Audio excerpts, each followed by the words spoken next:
محترم ناظرین اور سامعین، آج یہ میری پہلے یوٹیوب ہے اور یوٹیوب کا پہلا پروگرام ہے جس میں کچھ اخباری خبروں بالخصوص ڈان کی جو شہ سرخیاں ہیں اور اس کا ایڈیٹوریل ہے اس کے بارے میں گفتگو کروں گا اور اپنے کومنٹس دوں گا۔ اس میں جو سب سے پہلی جو خبر ہے جو جعلی حروف میں روزنامہ ڈان نے 24 جولائی کے شمارے میں شائع کی ہے، اس میں یہ خبر ہے کہ اسحاق ڈار جو کہ موجودہ وزیر خزانہ ہے ان کو عبوری حکومت میں بطور وزیر اعظم نامزد کرنے کا فیصلہ کیا ہے۔ اس فیصلے پہ پیپلز پارٹی نے کوئی اپنے نیک شگون کا اظہار نہیں کیا، بلکہ انہوں نے بڑی شدت کے ساتھ اس کی مخالفت کی ہے، اور خصوصاً شیری رحمان اور دوسرے لوگوں نے کہا جی ہمیں کو باقاعدہ اسلام کو ہمارے پاس فارورڈ نہیں کیا گیا ہے۔ اس میں جو قانون کا یہ طریقہ ہے کہ جب اسمبلی ڈیزالو ہوتی ہے یا ڈیزالو کی جاتی ہے تو اس وقت لیڈر آف اپوزیشن اور لیڈر آف ہاؤس مل کر کیئر ٹیکر سیٹ اپ کے بارے میں ڈیسائیڈ کرتے ہیں، اور کیئر ٹیکر جو سیٹ اپ ہوتا ہے یہ بالخصوص نیوٹرل سیٹ اپ ہوتا ہے۔ انہوں نے الیکشن کمیشن کو ٹائم اینڈ اگین وہ اسسٹ کرنا ہوتا ہے کہ ایک فری فیئر امپارشل الیکشن ملک کے اندر ہو۔ اگر اس کی نیوٹرلٹی پہ کوئی سوال آ جائے تو پھر پورا الیکشن کی ایکسرسائز جو ہے وہ مشکوک ہو جاتی ہے،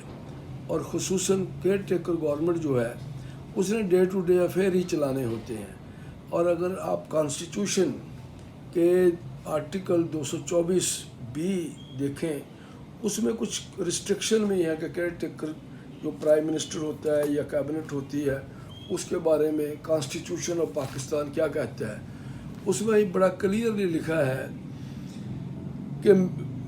یہ بی ہے اس کا part, members of the caretaker cabinet include the caretaker prime minister and the caretaker chief minister and their immediate family members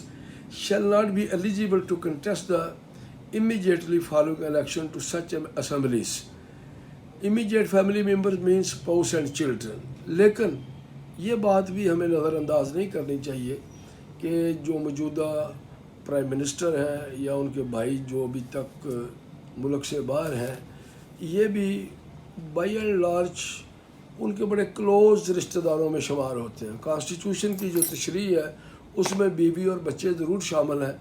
لیکن اگر الیکشن کی ٹرانسپیرنسی کو انشور کرنا ہے تو پھر ایک ایسا نان پارٹیشن آدمی ہونا چاہیے جو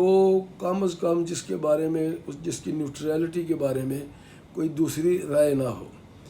اور کیونکہ اسحاق ڈار صاحب کو ایکٹیولی انگیج ہیں ایک پولیٹیکل پارٹی کے ساتھ، ایک فیملی کے ساتھ، تو میرا نہیں خیال کہ پی ایم ایل این کے علاوہ جتنے سٹیک ہولڈر ہیں پی ڈی ایم کے یا باقی جتنی پولیٹیکل فورسز ہیں وہ کوئی خوش دلی کے ساتھ اسلام پہ اتفاق کر سکیں۔ تو اسی طریقے سے جو آرٹیکل الیکشن ایکٹ کا جو آرٹیکل ہے 230 سب آرٹیکل 2 جو ہے سیکشن، وہ کچھ پابندیاں بھی عائد کرتا ہے کہ نیوٹرل گورنمنٹ جو ہے وہ کیئر ٹیکر گورنمنٹ ہے وہ کس طریقے سے اپنے فرائض سر انجام دے سکتی ہے، اور اس کا صرف اور صرف جو اگر ایک جملے میں سمیٹا جائے انہوں نے ڈے ٹو ڈے افیئر سر انجام دینے ہوتے ہیں، اس سے زیادہ وہ اپنا کام نہیں کر سکتی ہے۔ اور جہاں الیکشن کمیشن کو اس کی ضرورت ہو تو اس کی وہ ڈسپوزل پہ اس کی پشت پہ وہ کھڑی ہوتی ہے تاکہ کسی قسم کا الیکشن کے سموتھ پروسیس میں کوئی مسئلہ پیدا نہ ہو۔ دوسری جو ایک بڑی حوصلہ افزا ایک تازہ ہوا کے جھونکے کی مانند خبر ہے کہ 37 سال کے بعد جان شیر خان کے بعد پاکستان نے ایک جونیئر سکواش کی جو ٹرافی ہے انٹرنیشنل ٹرافی ہے وہ جیتی ہے، جس میں پاکستان کے 17 سالہ نوجوان جو ہیں حمزہ خان، انہوں نے ذکریہ جو مصر کے 15 سالہ نوجوان ہیں ان کو ایک بڑی کلیئر کٹ میجورٹی کے ساتھ سکور کے ساتھ ہرایا ہے۔ یہ میں سمجھتا ہوں کہ شاید حکومت کی تو اتنی کوئی سرپرستی سکواش کے میدان میں نہ ہو یا دیگر کھیلوں کی طرح، لیکن یہ اس نوجوان نے جس طریقے سے محنت کر کے یہ اپنی ٹرافی بین الاقوامی سطح پہ اپنا نام بنایا ہے، تو میرا خیال ہے اس بات کا اس کی فتح جو ہے اس بات کی متقاضی ہے کہ حکومت کو کھیلوں کے معاملے میں بھی بھرپور دلچسپی لینی چاہیے اور ایک مناسب فنڈ جو ہے اس مقصد کے لیے ایلوکیٹ کرنا چاہیے، تاکہ پاکستان کے جو کھیل کے میدان ہیں جب وہ آباد ہوں گے تو ملک کے اندر نوجوانوں کے ذہن جو ہیں وہ مثبت انداز میں سوچیں گے اور ایک کنسٹرکٹیو تبدیلی جو یوتھ کے اندر وہ واضح طور پر نظر آئے گی۔ اور تیسری اہم خبر جو ہے وہ خبر نہیں، میں سمجھتا ہوں کہ ایک جو روزنامہ ڈان کا ایڈیٹوریل ہے، یہ ٹائر ٹیکٹس وہ تھکے ہوئے جو مطلب طریقہ کار، یعنی کہ گھسا پٹا طریقہ کار جو اسٹیبلشمنٹ ہر دور میں استعمال کرتی آئی ہے، جس کی وجہ سے جس کو ہم پولیٹیکل انجینئرنگ کا نام دے سکتے ہیں، جس میں ہر الیکشن جو ہے وہ دھندلا نظر آتا ہے، اس کا پروسیس دھندلا نظر آتا ہے، الیکشن کے بعد اس کی کریڈیبلٹی مشکوک نظر آتی ہے۔ تو اس کے بارے میں یہ بڑا اہم آرٹیکل ایڈیٹوریل ہے، پیس آف ایڈوائس بھی ہے کہ اب میرا خیال ہے کہ اس ملک کی اسٹیبلشمنٹ کو اس بات پہ سوچنا چاہیے کہ وہ جو بھی اس قسم کی کوئی ریسٹرکشن یا کوئی ایک ٹرانسپیرنسی کے حوالے سے کوئی رکاوٹیں پیدا کی جاتی ہیں تو وہ مطلوبہ نتائج حاصل کرنے میں کامیاب نہیں ہوئے ہیں۔ اس سلسلے میں انہوں نے مثال دی ہے اپنے ایڈیٹوریل میں، پاکستان میں 3 دفعہ نواز شریف کی حکومت کو برطرف کیا گیا،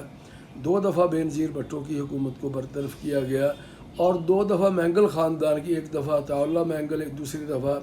ان کے بیٹے اختر منگل کی حکومت کو ختم کیا گیا۔ اس کے باوجود جو پولیٹیکل لوگ ہیں، پولیٹیکل فورسز ہیں، جو لوگ جینوئنلی پولیٹیکل ہیں، وہ ہمیشہ ان کا وجود جو ہے وہ قائم رہتا ہے، اور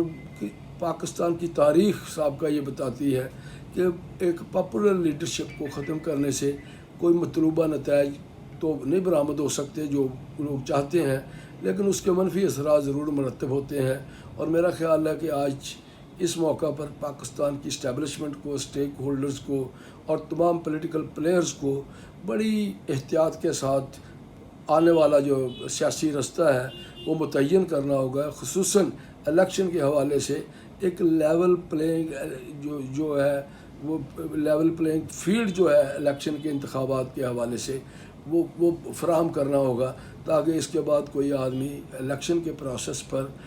پولنگ پر، پری پولنگ ڈے کے حوالے سے کوئی انگلی اٹھا نہ سکے۔ Thank you very much. خدا حافظ۔